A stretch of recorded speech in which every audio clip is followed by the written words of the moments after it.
नमस्कार दोस्तों, आप देख रहे हैं राजस्थान ब्रेकिंग न्यूज। तो चलिए जानते हैं राजस्थान की आज की 40 और गर्मा गर्म बड़ी खबरों के बारे में। लेकिन उससे पहले आज की बड़ी खबरों पर, मुख्य समाचारों पर, टॉप हेडलाइंस पर एक नजर डाल लेते हैं।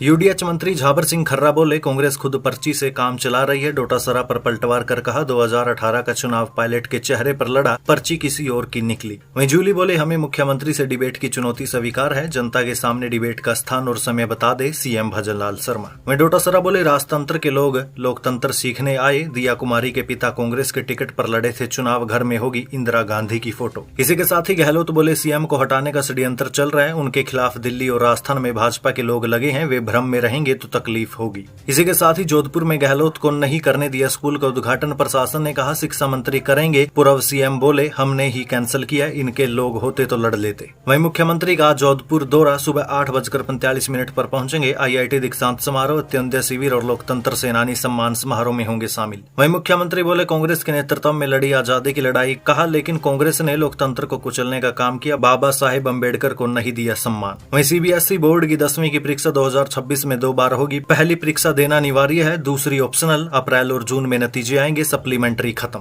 वहीं थरूर पर खड़गे बोले, कुछ लोगों के लिए मोदी फर्स्ट है। थरूर का जवाब, पंख आपके हैं, उड़ने की इजाजत मत मांगो, मोदी की तारीफ की थी। वहीं अंतरिक्ष पहुंचकर एस्ट्रोनॉट शुभांशु शुक्ला बोले, वटा राइड, कहा कंधे का तिरंगा देश से जोड़े हुए है। लॉन्चिंग सफल होने पर भावुक हुए माता पिता। इसी के साथ ही डेबिट कार्ड से निकाल सकेंगे PF का पैसा। श्रम मंत्री बोले, इसके लिए PF अकाउंट को बैंक खाते से जोड़ रही है, जुलाई में मिल सकती है सुविधा। वहीं अब पाकिस्तान नहीं जाएगा गंगा नहर का पानी, किसानों को मिलेगा पूरा लाभ, सीएम भजनलाल शर्मा ने की पंजाब के सीएम से बात। वहीं जयपुर के आखिरी जंगल पर संकट के बादल, मॉल बनाने का विरोध शुरू। इसी के साथ ही लाइक्स के लिए जान जोखिम में डाल रहे कोटा के युवा, बैराज में तेज बहाव के बीच स्टंट का वीडियो, प्रशासन करेगा कार्रवाई। वहीं फर्जी ट्रेडिंग और गेमिंग ऐप से साइबर ठगी, खेल में जीत का झांसा देकर फंसा रहे लोगों को, फर्जी लिंक भी कर रहे शेयर। बने रहिए दोस्तों, बताएंगे आपको प्रदेश की 40 बड़ी खबरों के बारे में विस्तार से। लेकिन उससे पहले अगर अभी तक आपने चैनल को सब्सक्राइब नहीं किया तो सबसे पहले चैनल को सब्सक्राइब कर दे, वीडियो को लाइक कर दे और अपना एक कमेंट जरूर कर दीजिए।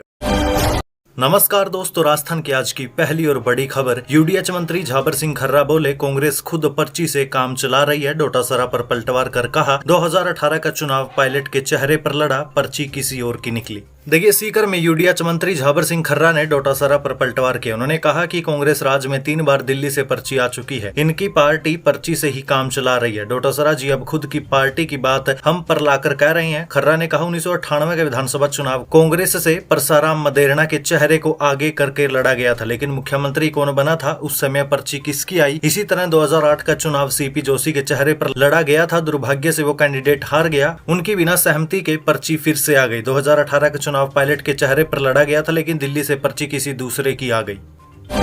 टीकाराम जूली बोले, हमें मुख्यमंत्री से डिबेट की चुनौती स्वीकार है, जनता के सामने डिबेट का स्थान और समय बता दे सीएम भजनलाल शर्मा। देखिए, कांग्रेस और बीजेपी के राज में हुए काम की तुलना पर कांग्रेस ने मुख्यमंत्री भजनलाल शर्मा के चैलेंज को स्वीकार कर लिया है। नेता प्रतिपक्ष टीकाराम जूली ने मुख्यमंत्री भजनलाल शर्मा के बहस की चुनौती को स्वीकार करते हुए कहा कि कांग्रेस और बीजेपी राज में हुए कामों पर हम बहस करने को तैयार हैं, जगह और समय मुख्यमंत्री बता दे, हम तैयार हैं। मैं मुख्यमंत्री का सम्मान करता हूं। मुख्यमंत्री ने कहा कि कांग्रेस के शासन में और अब भाजपा के शासन में जो डिबेट करना चाहते हैं, हमें उनकी डिबेट मंजूर है। मुझे इस बात से बड़ी खुशी है कि मुख्यमंत्री जी जनता के सामने डिबेट करना चाहते हैं। राजनीति के अंदर डिबेट करने का सबसे अच्छा प्लेटफॉर्म विधानसभा होता है, जहां पक्ष और विपक्ष के विधायक सवाल लगाते हैं। उनका जवाब तो न आपके मंत्री दे पाते हैं और न आप दे पाते हैं। फिर आपने कहा है कि जनता के सामने डिबेट करना चाहते हैं, तो हमें ये चुनौती भी स्वीकार है। समय और स्थान सब आप बता दीजिए, जहाँ आप कहेंगे हम वहाँ आने को तैयार हैं।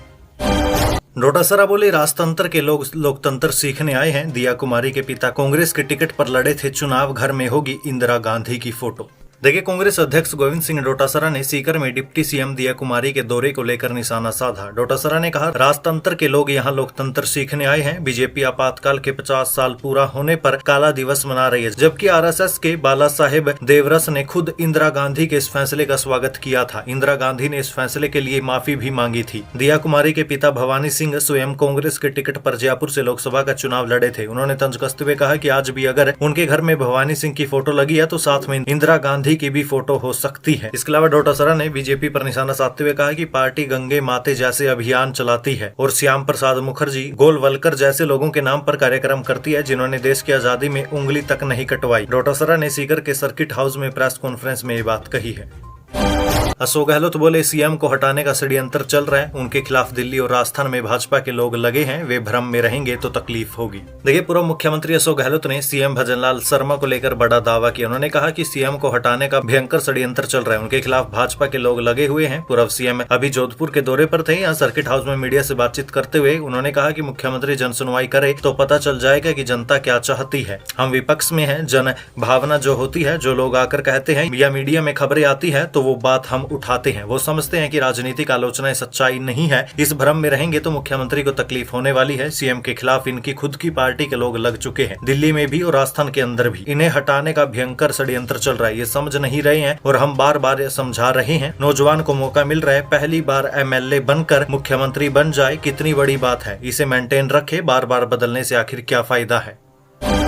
जोधपुर में अशोक गहलोत को नहीं करने दिया स्कूल का उद्घाटन, प्रशासन ने कहा शिक्षा मंत्री करेंगे। पूर्व सीएम बोले, हमने ही कैंसिल किए, इनके लोग होते तो लड़ लेते। देखिए, पूर्व मुख्यमंत्री अशोक गहलोत को जोधपुर जिला प्रशासन ने स्कूल का लोकार्पण करने से रोक दिया। गहलोत को शहर के एक स्कूल की बिल्डिंग का 27 जून को उद्घाटन करना था। इसकी जानकारी उन्होंने सोशल मीडिया पर शेयर की थी। इसके बाद जोधपुर जिला प्रशासन ने जानकारी दी कि उद्घाटन शिक्षा मंत्री मदन दिलावर से करवाया जाएगा। इसके बाद विवाद बढ़ा तो बीते दिन पूर्व मुख्यमंत्री अशोक गहलोत ने कहा कि हमने प्रोग्राम ही कैंसिल कर दिया, जबरदस्ती नहीं करना है। ऐसा नहीं है कि मैं यहाँ का एमएलए हूँ या मैं अधिकार रखता हूँ, इनके लोग होते तो लड़ लेता, ऐसा हम नहीं करते, इसलिए मैंने मना कर दिया है।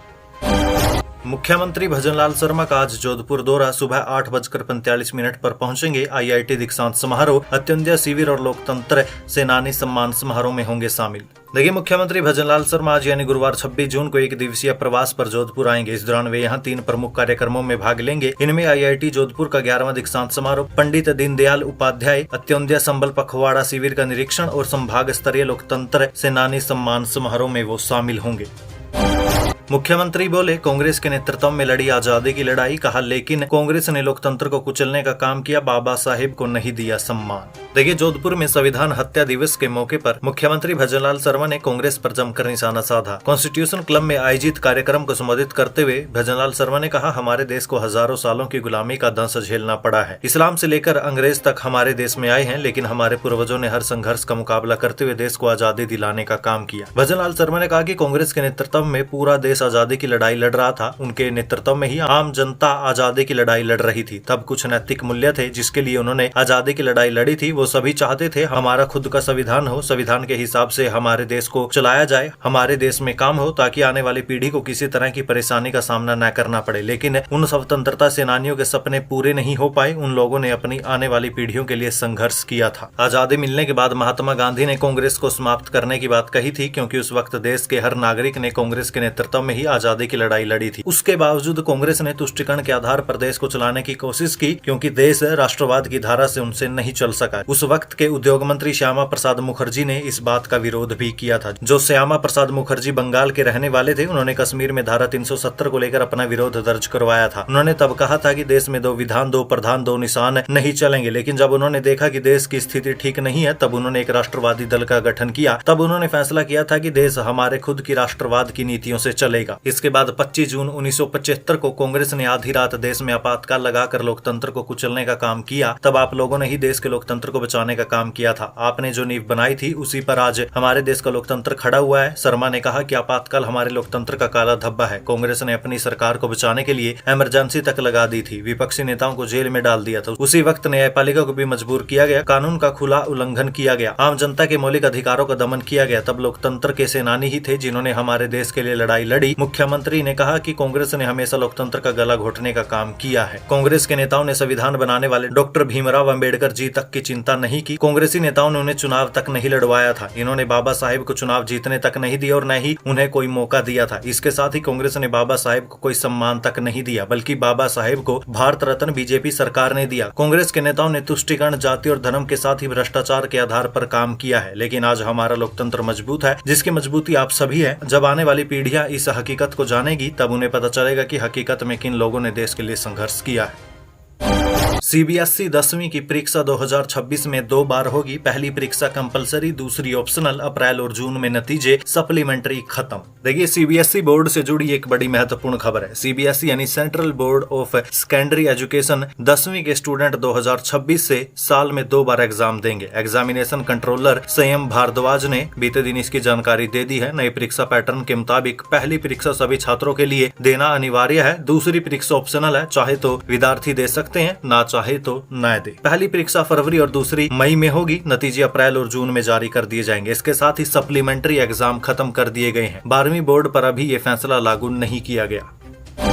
शशि थरूर पर खड़गे बोले, कुछ लोगों के लिए मोदी फर्स्ट हैं। थरूर का जवाब, पंख आपके, उड़ने की इजाजत मत मांगो, मोदी की तारीफ की थी। देखिए, कांग्रेस अध्यक्ष मल्लिकार्जुन खड़गे ने दिल्ली में पीएम मोदी की तारीफ के लिए कांग्रेस नेता शशि थरूर पर तंज कसा। उन्होंने कहा कि मैं अंग्रेजी नहीं पढ़ सकता, लेकिन थरूर की लैंग्वेज बहुत अच्छी है। हमने उन्हें पार्टी की वर्किंग कमेटी का मेंबर बनाया। पूरे विपक्ष ने मिलकर कहा कि हम आर्मी के साथ हैं, हमारे लिए देश पहले, लेकिन कुछ लोगों के लिए मोदी फर्स्ट है। खड़गे के बयान के कुछ ही मिनट बाद शशि थरूर ने भी ट्विटर यानी एक्स पर एक पोस्ट की। इसमें लिखा है don't ask permission to fly, the wings are yours and the sky belongs to no one. जिसका मतलब है, उड़ने की इजाजत मत मांगो, पंख तुम्हारे अपने हैं और आसमान किसी एक का नहीं है। वहीं शशि थरूर के इस ट्वीट को कांग्रेस पार्टी को नाराज करने और उसकी लीडरशिप के साथ शशि थरूर के संबंधों में बढ़ती दरार के रूप में देखा जा रहा है। हालांकि कांग्रेस ने थरूर के बयान से ये कहकर किनारा कर लिया, ये उनकी निजी राय हो सकती है, पूरी पार्टी की नहीं।